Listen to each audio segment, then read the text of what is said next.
bah là, c'est assez facile, hein, je l'entends tout l'été, donc, et avec bonheur d'ailleurs. Il y a une productrice que vous avez découverte dans la Starac qui s'appelle Alexia Laroche-Joubert et qui m'appelle un beau matin il y a 3 ans pour me dire est-ce que tu voudrais participer à Fort Boyard? Bah, moi j'étais déjà au fort, hein, je veux dire, j'ai pris le train tout de suite. Hein. C'est une émission que tu regardais beaucoup? Alors c'est une émission. Fort Boyard, je crois que ça fait partie de la culture française. C'est une des plus vieilles émissions de la télé française, qui est encore à l'antenne. C'est celle qui est la plus regardée. Et c'est celle qui est là depuis. Ça fait 32 ans que ça existe quand même, Fort Boyard. Donc je pense que quand on est français, on connaît la Tour Eiffel, Lynn Renault, Fort Boyard. Oui. Voilà. Et il se trouve que je suis français, donc après être monté sur la Tour Eiffel, après avoir vu Lynn Renault, c'est dire des conneries. C'est moche. C'est un naufrage. Mais pour ceux qui après avoir la chance d'embrasser Lynn Renault, je fais Fort Boyard et je suis donc le génie. Mais c'est un rôle de composition, bien entendu. C'est là qu'il faut rire, jeune homme. Je fais le génie de Fort Boyard, le génie du fort. Donc comment ça se passe? Une journée sur Fort Boyard, pour les gens qui ne le savent pas, tu te lèves à quelle heure? Alors je vais trahir un secret. Puisque personne n'a le droit d'aller sur le fort, oui. Hein, qui est un fort qui a été fabriqué par Vauban en d'autres siècles. Personne n'a le droit d'y monter, d'y accéder pour cause, parce qu'il n'y a pas de quai, donc les bateaux ne peuvent pas s'accoster au fort. Donc on était litreuillés. Ce que je vous dis est absolument vrai, sinon c'est pas, pas drôle. Il y a des images, je crois, qui montent dans un filin, un vrai filin qui est tout mou comme ça, qui monte et tu as un treuil qui téléporte, enfin qui te dépose sur le fort.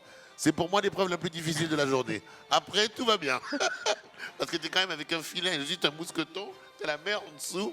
Agité. Donc voilà, c'est ça. Donc ça commence tôt, ça commence plutôt ça dépend des jours de tournage. Là, c'était différent cette année évidemment. Mais ça commence autour de 6 h du matin, l'activité sur le fort. Il y a des dizaines et dizaines de personnes qui travaillent, chacun son boulot. C'est extrêmement bien organisé parce que le fort n'est pas si grand que ça. Et puis tu as quand même des tigres en semi-liberté. Enfin bon, tout ça est très très. C'est fou parce que ça va du menuisier au type qui fait des explosions dans tous les sens. C'est une famille. Le plus difficile en fait dans Fort Boyard, c'est de rentrer dans cette famille. Parce qu'il y en a quand même une, Félindra, qui est là depuis 30 ans. C'est vrai. Oui, 31 ans cette année. Donc les techniciens sont là depuis 20, 25 ans, 17 ans. Ils sont tous les parrains des enfants des autres. Enfin bon, c'est une vraie famille dans laquelle je crois être un tout petit peu rentré grâce à l'amitié d'Alexia, grâce à l'amitié de Guillaume Ramin, le producteur, grâce évidemment à Olivier Mine. Qui anime cette émission. Et tous nos caractères, je ne vais pas citer les Passepartout, enfin André, etc. etc. Donc voilà, on a peu de communauté en termes de tournage. On est tous dans la même loge. Enfin, c'est vraiment c'est la colonie de vacances. C'est tout petit, donc il n'y a pas d'aménagement fabuleux. Mais c'est très bien comme ça. Est-ce que toi, tu avais déjà fait Fort Boyard avant de monter sur le fort? J'avais fait en tant que candidat. Oui, justement. L'année d'avant. Et alors, est-ce que là, quand tu vois l'envers du décor, est-ce que tu fais waouh?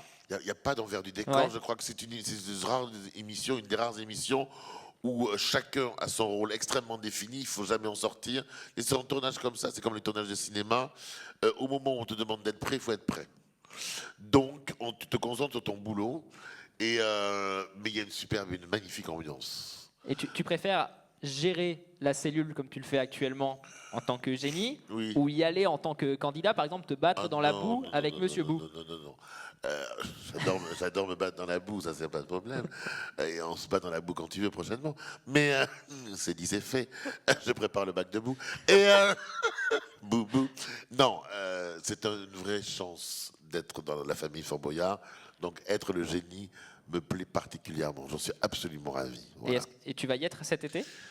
Écoute, je ne peux pas trahir de secret ni de faire de messages officiels qui n'ont pas été encore donnés par France Télévisions. Mais je dis, ne m'oubliez pas. Ne m'oubliez pas. J'ai l'air plutôt détendu, donc tu dois avoir un indice. Oui, bien sûr. On suppose que la réponse est totalement oui. Voilà, mais on ne le dira pas.